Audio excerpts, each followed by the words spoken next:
Welcome to Brain Health Matters, a series of courses, programs, and shows just like this, all designed to help you become healthier so your brain can become happier and stronger. This week, most people believe that there is no coming back from a diagnosis of Alzheimer's, but my guest is here to tell you that is not the case, and she has the cases to prove it. Stay tuned. Brain Health Matters is brought to you by Don't Let the Memories Fade. Learn many enjoyable ways to enhance body, mind, and spirit with simple lifestyle changes that will help you improve your memory and your mind. You can create a healthier, more vibrant future with Don't Let the Memories Fade. Available in ebook and paperback on Amazon everywhere. Hello, everybody. Welcome. This is Kate Kunkle, the founder of Brain Health Matters, and I am so jazzed today because I am being joined by Dr. Heather Sandison. She is a naturopathic doctor and the founder of Solseri, an integrative medical practice that specializes in preventing and treating dementia, and a Marama, a senior living facility designed and operated with the goal for residents to return to independent living. I can't wait to talk about this. She specializes in neurocognitive medicine and neurohacking and has been trained to specifically address imbalances that affect the brain, which include autism, ADHD, depression, and of course, Alzheimer's. Welcome and thank you so much for taking the time out of your super busy schedule to chat with me. Oh, Kate, it's such a pleasure to be here. I interviewed you for my summit and I did over 50 interviews and yours really stood out as one that was highly enjoyable. Your passion and your care for the people that you work with really comes through in just even a 30-minute conversation. And so I wasn't going to miss the opportunity to have another conversation with you. Thank you so much. So folks, the summit that Dr. Sandison is talking about is the 2022 Reverse Alzheimer Summit. And I am beyond excited to be part of this. But tell us a little bit about what you're hoping to achieve and what people can expect besides me. So I've partnered this year with Dr. Bredesen, who is the author, New York Times bestselling author of the End of Alzheimer's. And he was really the one who put this protocol on the map. He was one of the first people who put himself out there and said, hey, this is treatable. This is reversible. I was told by so many well-meaning, very well-trained, very intelligent people not to tell someone that there was hope if someone had a diagnosis of dementia or Alzheimer's. And what I've seen is that that's not true. There is hope. I've seen severely demented patients who have gotten improvement. Not all of them go back to work. We certainly have the most confidence when it's early on and when people are younger, when they're noticing brain changes at that beginning stage, that's when we want to intervene.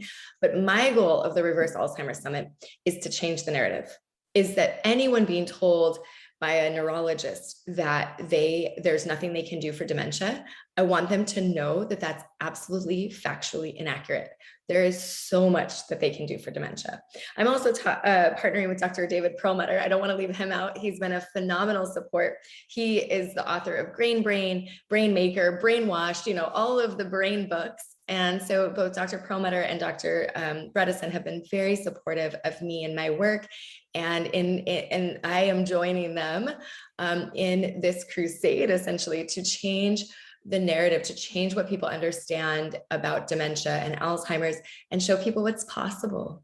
Thank you so much, Heather. That's so perfect because I've been beating this drum for a very long time as well. There is hope there. We can not only prevent this, we can make big changes even once there is a diagnosis and once progression has gotten a little further than we even expect there could be changes, right? So tell us about Marama. Yeah, so I started Marama because I had, like I said, I had been told that there was nothing you could do for dementia. To suggest that there was to give people false hope and that would be cruel, right? And I took that at face value. Then I went and trained with Dr. Bredesen. And when I came back from that training, I was on his list of people that had been trained by him, right? So I had patients coming into me asking for help who had more faith in the process than I did. I was still skeptical. And then when I saw absolute miracles happen, people with severe disease getting better, how could I do anything else with my life other then stop unnecessary suffering that was happening, right? Do what I could to stop that. And so I started to gain a reputation clinically around helping people get benefit from reversing dementia and implementing Dr. Bredesen's protocol. And so then I started getting emails from people saying, hey, I heard that you do this. Where can I send my uncle or my dad or my mom? I really want them getting the benefit of this protocol, but it's so challenging to do at home.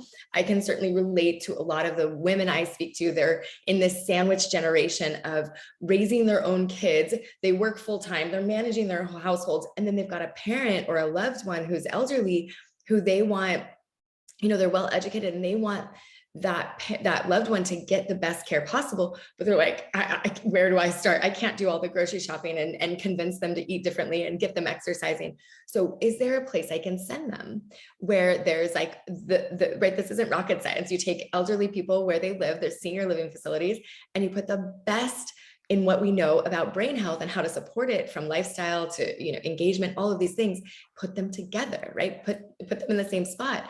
And so I was like, oh, I'm sure somebody else has thought of this, right? There must be places to refer them to. And as I started looking, I realized that there's nowhere else in the world doing this. And I just thought, that's crazy. Like we have to do this. And how hard could it be? Of course, then we ended up opening our doors March 1st of 2020, and the world shut down with the global pandemic that drastically affected senior living facilities. It's been a wild ride, but we're very fortunate to, understand a lot more about COVID now and be able to mitigate the risk associated with that. And in that, we stayed a little smaller, we stayed a little tighter, we didn't grow as fast, and the relationships were magic, and the miracles we saw were so inspiring. And what we've done is basically what I was describing. We've just put the Bredesen protocol, we've created an immersive experience. So you show up and you don't have to think about it again. There you go.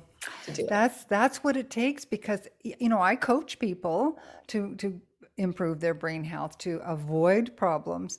But it is a challenge, even for people who are healthy, even for people who are just living their normal middle-aged lives, to incorporate all of these things. So the fact that you've been able to do this in a facility for people who are already exhibiting signs of dementia. So tell us a little bit, because I've spoken about the bits and pieces through this process here at Brain Health Matters, but tell us a little bit about what somebody can expect if they want to reverse this. Like, is it detox? Is it vitamins? What is it? Yeah. So first I want to say, like, the health coaching that you offer, this is the highest value of any of like the things that you can do. You can go read the Bredesen book, and that's really helpful. And a lot of people get benefit just from reading that and implementing what they can. And then some people go and get a doctor, and some people sign up for this and sign up for that. And there's Marama, right? But Marama isn't ideal. Like, in a perfect world, we wouldn't need Maramas, because everyone would do this at home, where they're still with their loved ones. They're engaged in their communities. They're going to their own church. They're staying actively involved at work, maybe. So having a health coach, I think, is the highest value support that someone can get. And the other thing is, it's way less expensive. It's much, I think that the incentive to do it comes much earlier, right? Most people are incentivized to move to Marama when they're kind of at their wits' end, like when they're very desperate, so their disease has progressed a lot.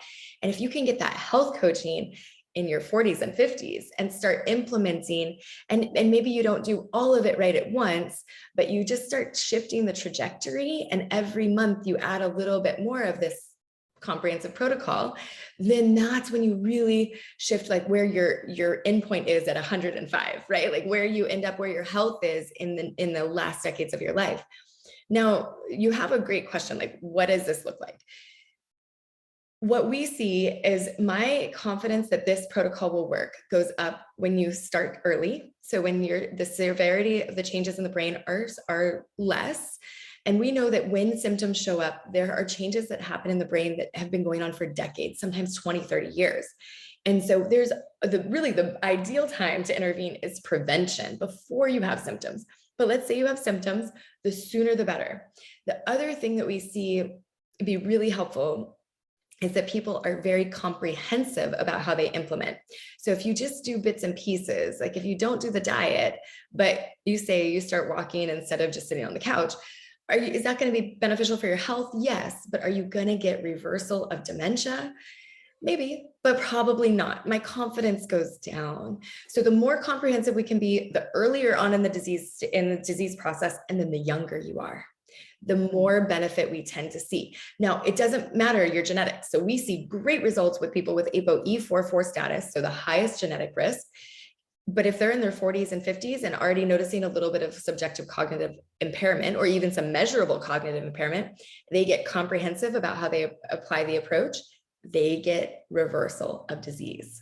Wow, that's It's amazing. It's really impressive. I would say the more comprehensive people are, the more they just dive all the way in, the better the results. And the vast majority of the time, they are getting reversal of disease. Wow, that's So, incredible, because everybody's told, like you said, you can't do anything. Once you've got it, you've got it. Go home and make your plans, prepare for the best quality of life that you can, have your family put all your affairs in order, and just wait. right. And, unfortunately, there are diseases like ALS, like where that's still kind of the answer as far as I understand. And with what we've seen, especially if there are the bulbar symptoms and stuff. And I don't want to talk too much about other neurodegenerative diseases, but with dementia, there is hope. We see it over and over again. Okay, so what does a comprehensive plan look like? I organize myself in a few different ways. From a medical side, I think of 5 primary causes of neurodegenerative disease, and it's toxins. And so that means detox. And this means creating a healing environment where we're not exposed to a lot of toxins, right? Stopping the toxic exposure. It also means getting them out. And what I like about this detox step is that we can complete it. We can check the box. A lot of the other things, like, they go on forever. But when we understand what toxins we're exposed to, we can eliminate them. Once we start getting the detox flow going, we can get rid of mycotoxins, heavy metals. We can check these boxes and move on. Now, we're all exposed to some toxins. Unfortunately, we live in a toxic world, so we're not going to eliminate 100% of them, but we can get onto a maintenance program after we've checked the box.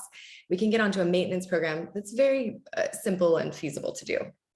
And then the second thing is nutrients. So we want to make sure we're nourished. When we are under extra stress, when we are under the stress of toxicity, maybe psychosocial stress, maybe chronic pain, we require more nutrients. As we age, we require more nutrients. As we age, it's harder to digest and assimilate, absorb our foods. Even if we're choosing good foods, we might need a little extra support from digestive enzymes or some gut healing. And so we need to be able to absorb our nutrients, get the most of them, get enough of them, and maybe even a little extra, so that that doesn't become the bottleneck of healing. And then a ketogenic diet, when it comes to nutrients, the best fuel for the brain is ketones. And so if we've been burning sugar for fuel our entire lives, we want to flip that switch and start burning fat for fuel. Our brains love it. And I've been in ketosis lately. I will tell you, if anyone ever asks you how to get a couple extra hours in the day, the answer is get into ketosis, because you wake up with more energy, you sleep better, everything runs a little more efficiently. Yes, I agree. I did keto a long time ago, but now I'm basically doing ketosis on a vegan diet, just so that the people who do pay attention, who watch this program, they know it is possible to do keto on a vegan diet, which is, of course, what I espouse. But I know that's not for everybody, but that is an amazing thing. Yes, more energy, more clarity of thought. Yes, 100%. And what I think some people get confused that I'm suggesting that you be in ketosis for the rest of your life.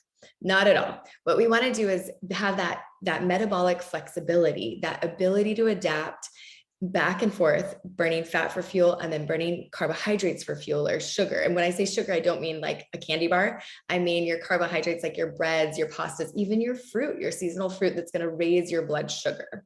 And so it's not about staying on the ketogenic diet for the rest of your life. It's really about creating metabolic flexibility and changing the fuel that your brain uses, all of your cells use, to create energy. So we talked about toxins, nutrients. Then the next one is structure. So structurally, we need to make sure that you can get blood into your brain, oxygen into your brain, and blood and oxygen and toxins, or CO2, excuse me, all of the waste products out of your brain. So if your head is way forward of your shoulders, you're going to pinch those arteries going up into your brain through the cervical vertebrae. And if you don't sleep well at night, you are not going to get that lymphatic flow out of your brain. If you have sleep apnea, you are not going to get enough oxygen into your blood to feed your brain at night. And you are basically going to end up with mild brain damage every night, which if you are struggling with dementia or cognitive decline or fatigue, this is an absolute not okay, right? Like we have to treat aggressively and again, as early on as possible. We don't want that sleep apnea accumulating, creating sleep deprivation. We know that sleep deprivation is associated with Alzheimer's risk. So we have to get on top of that. The other thing is dental work. Are there issues in your mouth? Gut health. Health starts in the gut. Gut health is so important. It's our second brain, and your gut starts in your mouth. So we've got to start with making sure you have really good oral structure, and so that that airway stays open at night. And then also like traumatic brain injuries. If you get hit over the head with a baseball bat, that is going to cause inflammation. That is going to cause issues. We see this certainly with professional athletes. We see this with combat veterans, and women are affected more than men by dementia. And there hasn't been a lot of research or attention on this as of yet, but I'm really hoping that the research goes in the direction of studying what's happening to women who are victims of domestic abuse and violence, especially. So my hope, although it's hard to talk about, I really hope that there's more that goes into that, because women are affected so much more, and there's a lack of research in that space. So structurally, from the macro structure, are we getting blood flow? Are we getting nerve conduction? Is there inflammation in the brain? Is there ischemia? Have there been transient ischemic events or TIAs, types of strokes? Has there been a stroke? Are you getting airway? Is airway flowing? Are there sinus issues that maybe are creating inflammation? And this goes back to, this will lead into a conversation about infections. But right now, just structurally, this macro structure going up to the brain, blood flow, really important. The other piece of structure to talk about is genetics. So we talked a little bit about ApoE4 genetics. There are lots of other single nucleotide polymorphisms, or SNPs that we would call them, small changes in just one allele here or there that can make big differences in how we detoxify, how we create neurotransmitters, and lots of things that can affect our risk for dementia. So it's not just ApoE, but there's lots of genetics, and there are new tests that are available to see kind of where your genetic predisposition is. This is our molecular structure that can either be protective. So if you have an ApoE2, then you're actually protected compared to the rest of the population. If you have 4 or 2 copies of the 4s, then you have higher risk, unfortunately. That doesn't mean this is a guarantee that you get dementia. What it means is that you might have to work harder than your spouse or your neighbor or somebody else who has lower genetic risk. Right. I wanted to point that out, because people say to me, well, it's in my family, but it may not be it may be in the genetics, but that doesn't mean it's in you, that you are going to develop it, because a lot of people have the ApoE4 genetic tweak, but they don't get Alzheimer's. And there are a lot of people who get Alzheimer's and don't have it. I think that's really important for people to understand. Really important for people to understand. And so with ApoE4 status, the highest risk with ApoE4, you have a 50% chance of developing dementia in your lifetime. Now, that means you have a 50% chance of not. And how do we increase that 50% to 75 or 80%? It's through the diet and lifestyle changes. And the earlier we do that, the better. Another point to make here around structure is this amyloid plaque hypothesis, that amyloid plaque has been, if you're not studying amyloid, you're not studying Alzheimer's, has been like the refrain, especially from the research community. And what we found is that that's not exactly right. In fact, that's pretty far from right. And that's part of why, despite throwing decades of researchers' time, super smart people's time, and literally billions upon billions of dollars of taxpayer money and private investment from pharmaceutical companies, despite throwing billions and billions of dollars and so much effort and time at this, we've ended up in a dead end when it comes to just reducing beta amyloid plaques or tau proteins. What happens is that we failed with that, with identifying beta amyloid plaques as the problem. We failed to say, well, why were they created in the first place? Exactly. Yeah, they're a response. They're like from what I understand from what Dr. Bredesen says, they are an immune response, basically. Right. And when we look at the statistics, if you take people, no matter what age, from newborns to everyone on the planet, only 1% of the planet, or it might be even less, has amyloid, it does not have amyloid plaque in their brain, right? Everybody's got a little bit, essentially. And the other thing is that if you base your diagnostic criteria on beta amyloid plaque in the brain, the amounts of plaque in the brain, then 30% of people over 65 have enough amyloid plaque in the brain to be diagnosed with dementia, regardless of their cognitive status. So they might have perfect cognition, but have some plaque formation, and they could end up with a diagnosis. It's a little backwards, right? So what we care about, the reason that we're here, is to talk about people's cognition and ability to engage with their families, with their friends, in their communities. That's what's important to us, is that quality of life, what you're doing in your 70s, 80s, 90s, after you're a centenarian. It's so exciting what's possible. So we've talked about toxins, we've talked about nutrients, we talked about structure. Stress is the next thing to consider. So you're nodding. And you've been a caregiver. Yes, and my sister has really, really suffered. She bore the brunt of it because I was 5,000 kilometers away. But yeah, stress. And I hear that from people every day, caregivers every day. Lily, I was just on the phone literally a few minutes before we started this with a lady who's just beside herself. She just doesn't know what to do anymore. And I said to her, the first thing you have to do as a caregiver is care for yourself. I'm so happy to hear you saying that, because I think the people in caregiving roles, they tend to be a little bit of martyrs, right? They want to care, and their programming is to take care of everyone else before themselves. And yet we see over and over again, the science supports that if you do that, you actually put the person you're caring for at risk.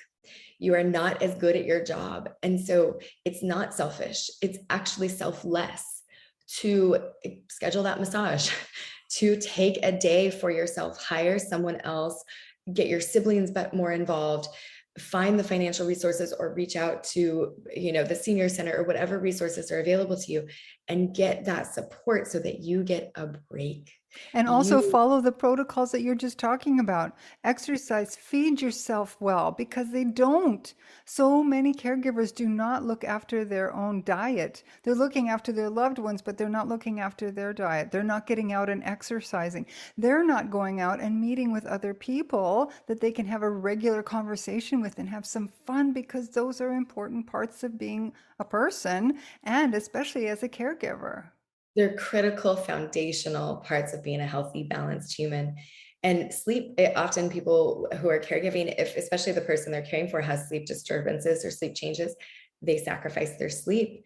And we know that that puts everyone at risk, right? So caregivers are at 2 times the risk of developing dementia that those who are not caregivers are. So they're at risk of getting the same diagnosis, right? You don't want to be that person that now needs, it's like a doctor ending up as the patient, right? You don't want to be that person that now needs care. And so we have to put your well-being first. And then people who suffer with PTSD have 2.5 times the risk of developing dementia. People who struggle with depression. And so managing stressors, it becomes critically important. And having a daily routine of meditation, prayer, journaling, self-compassion, we know is associated with a more functional coping strategy. This is hard. This is very challenging to support someone with dementia. And so acknowledging that, and then creating infrastructure around you so that you are cared for as well, is so important. And then also for the person you're caring for, communication strategies that keep their stress low, right? Finding compassion, acknowledging, forgiving, acknowledging I'm sorry, taking responsibility, being true to your word, creating an environment and a communication pattern that doesn't escalate agitation, but that aims to neutralize it. At Marama, it's such a luxury, because our staff and everyone there, we don't have decades of past history. So we don't take it all personally. We know that it's their disease process. So when someone says, no, I won't do that, we don't attach it to something that some argument from 20 years ago. Whereas when you're caring for a loved one, there's a lot of emotion comes up, all that family baggage, right? We've all got it.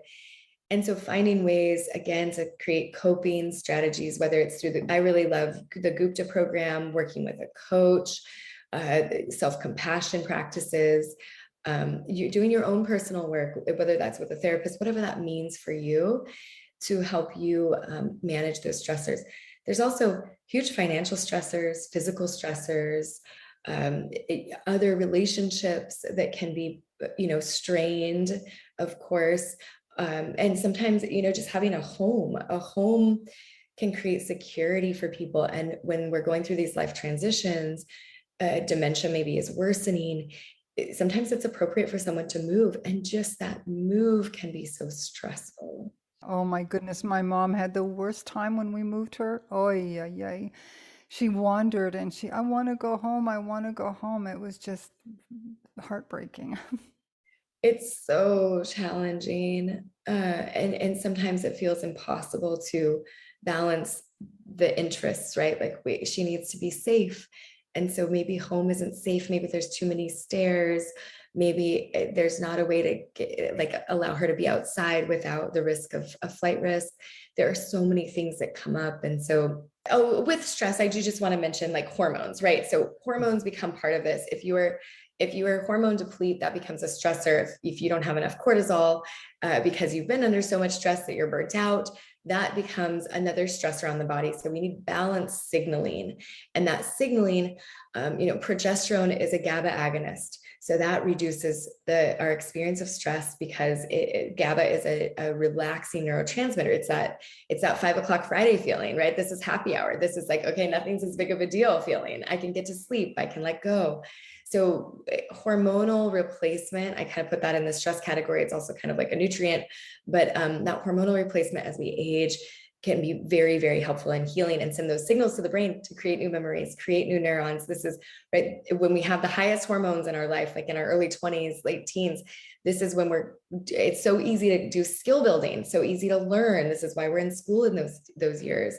So the hormonal component is important. I don't want to miss that. The last one is infections. So I highlight 4 particular infections that tend to create the most inflammation, so signal that beta amyloid plaque production. I don't want anybody to get the idea that I'm suggesting beta amyloid plaques have nothing to do with dementia. They certainly do. There's a relationship there. ApoE4 status, it does increase your risk of developing more plaques. It basically signals to your brain to create more inflammation faster with less of a trigger, so your threshold is lower, to create more amyloid plaque production. When you have lots of amyloid plaques and tau proteins, it's essentially like a scar tissue in your brain. And it does have, there is a correlation and a connection between those things. But it's not the only thing, right? So when you have P. gingivalis, so gum gingivitis, gum disease, oral infections, part of it is just the geography. They're so close. And those infections can then, when you get dental work done, when you get a cleaning, if you're having bleeding of your gums with flossing or brushing, you can introduce these little critters into the blood, and then that can go into your brain. It also puts you at cardiovascular risk, vascular spasm risk. And so critically important for both cardiovascular risk and brain dementia risk to make sure that your oral health is taken care of. There aren't infections. Some of those infections can be insidious. They can be in root canals, in places where you don't realize it. You don't necessarily have a toothache, but there's still a stealth infection in there. So I recommend seeing a biological dentist, again, for both the structural component of keeping the airway open, and then also the infectious component and the toxicity component of potential mercury in the amalgams. So P. gingivalis is one infection to consider. Lyme, the Lyme spirochetes, neurosyphilis is a very similar spirochete. Lyme or neuro-Lyme can cause similar symptoms to dementia. And so there can be overlap. And of course, these things aren't mutually exclusive. You can have high stress. You can have a poor diet and insulin insensitivity. You can have high levels of toxins. and you can have Borrelia. And so we need to address all of them to get the brain optimized. But Borrelia or Lyme can affect the neurological system and is found in those on pathology after autopsy. You can find P. gingivalis, Borrelia, herpes. So herpes simplex 1 and 2, this is oral herpes, genital herpes. If you get recurring outbreaks, my recommendation with the data that we are aware of, some of this comes out of Taiwan, big epidemiological studies where they can see through their nationwide electronic health record that those who were treated aggressively for herpes, when they got recurrent outbreaks, they had less of risk of developing dementia than those who didn't regularly treat with antivirals.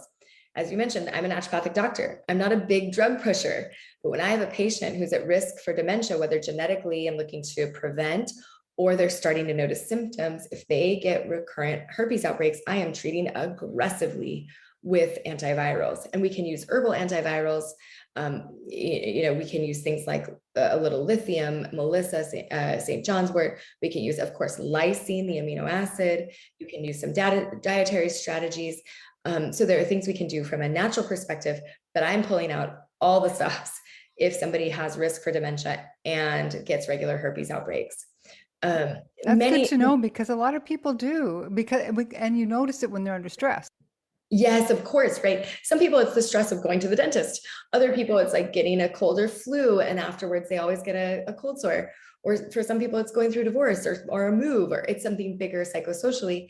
But if you are prone to those, then it's important to treat them if you're at risk for dementia. Excellent advice. Thank you. I'm sure there will be a lot of people interested in that.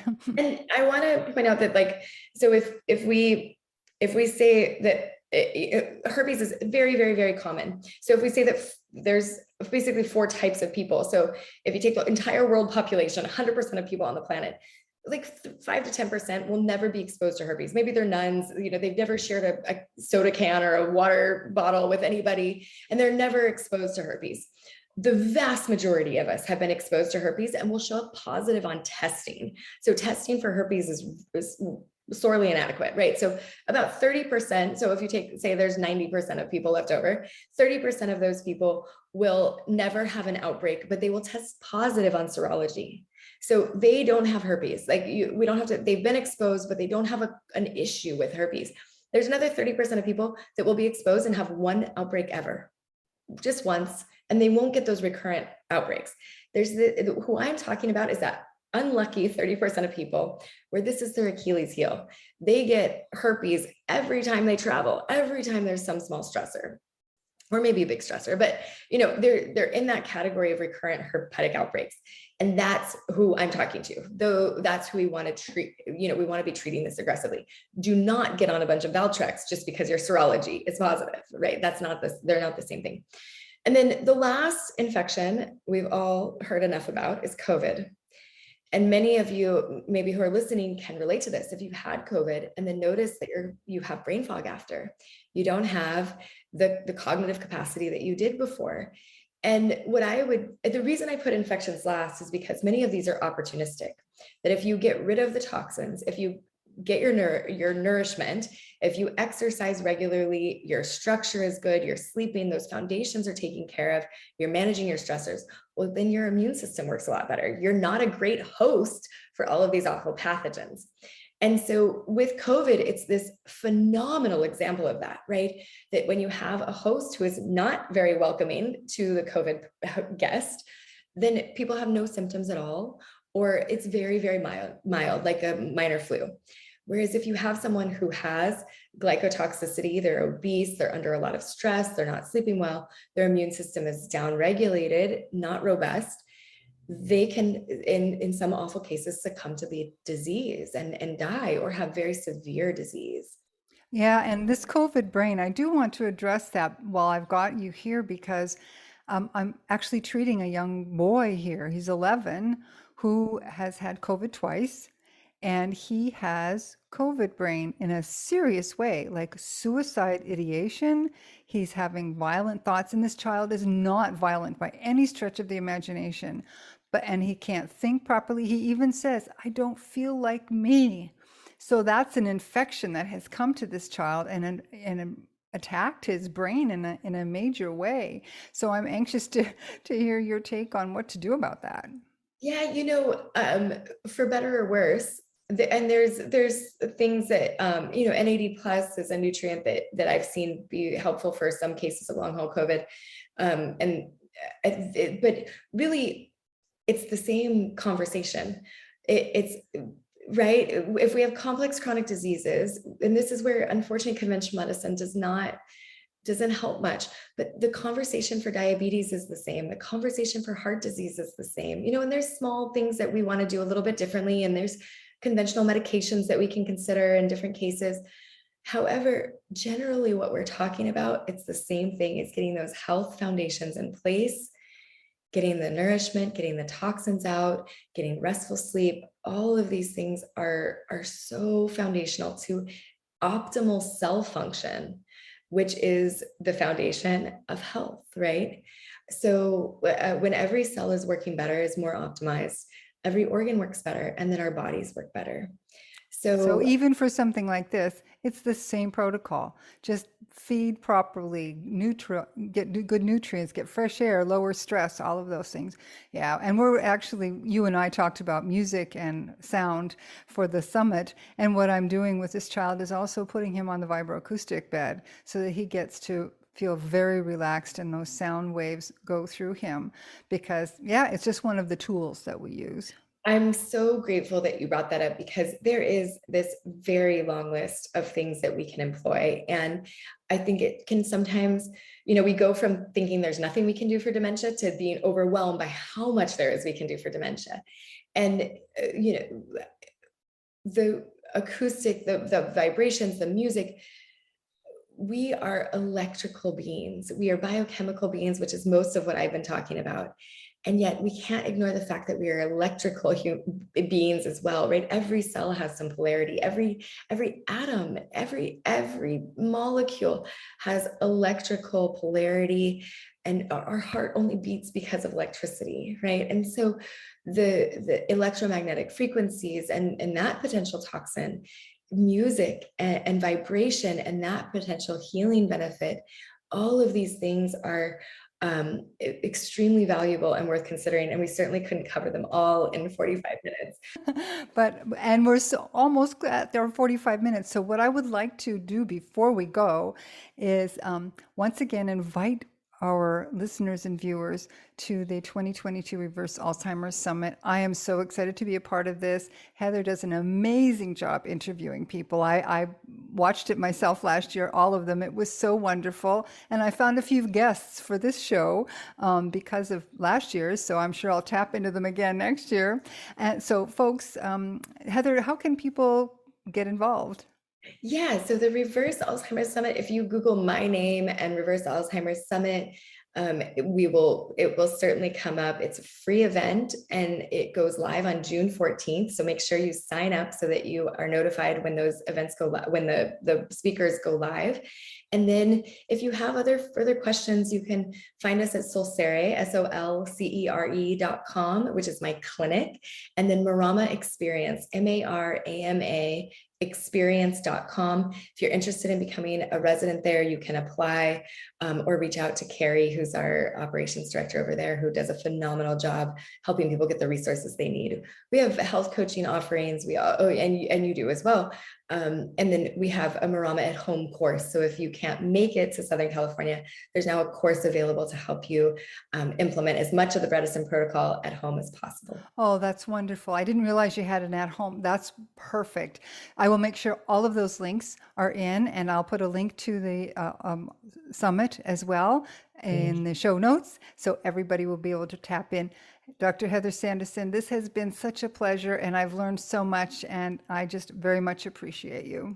Kate, it's such a privilege. Thank you. Thanks so much for joining us for this week's episode of Brain Health Matters.